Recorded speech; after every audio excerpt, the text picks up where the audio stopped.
যিনি নরসিংদীর সদরের 1 থেকে মনোনয়ন প্রাপ্ত।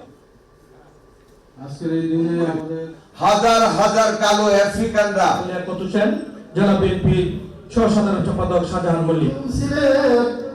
আল্লাহ এবং নেতৃত্বে কত ছিলেন জেলা বিএনপির সহ-সাধারণ সম্পাদক Shahjahan Mallick. BNP basically no party, BNP basically no party. শহীদ জিয়া রহমানের মৃত্যুর পরে এই দলের নাম নিশানা বাংলাদেশে থাকবে না। তারা সেদিন সেটা মনে করেছিল, সেটা চিন্তা করেই তাকে যে জিয়া রহমানকে যে ব্যক্তির জন্ম মানে বাংলাদেশ স্বাধীন হতো না,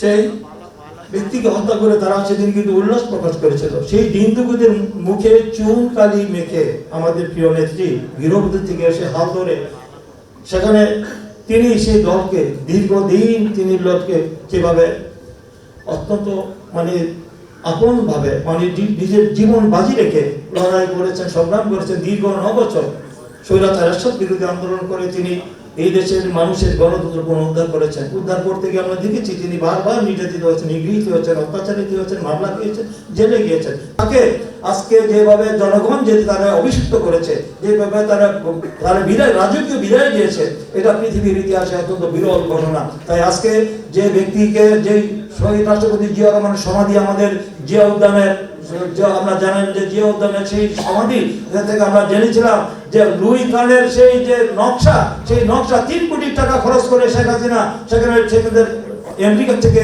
নিয়ে এসেছিল।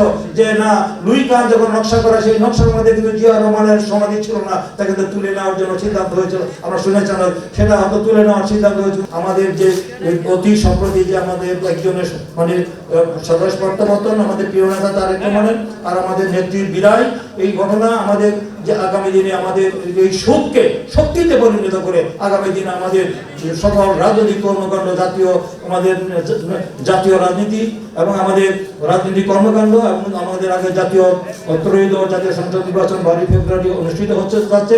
সেই নির্বাচনে ইনশাআল্লাহ আমরা আমাদের যে নেত্রী রেখে যাওয়া আদর্শ, আমার রাষ্ট্রপতি মহান স্বাধীনতা ঘোষক শহীদ রাষ্ট্রপতি জিয়া রহমান যে নীতি আদর্শ দর্শন দিয়ে গেছেন, খালেদা যে আদর্শ রেখে গেছেন, তারেক রহমান সেটাকে অনুসরণ করছেন, এটাও আমরা অনুসরণ করবো।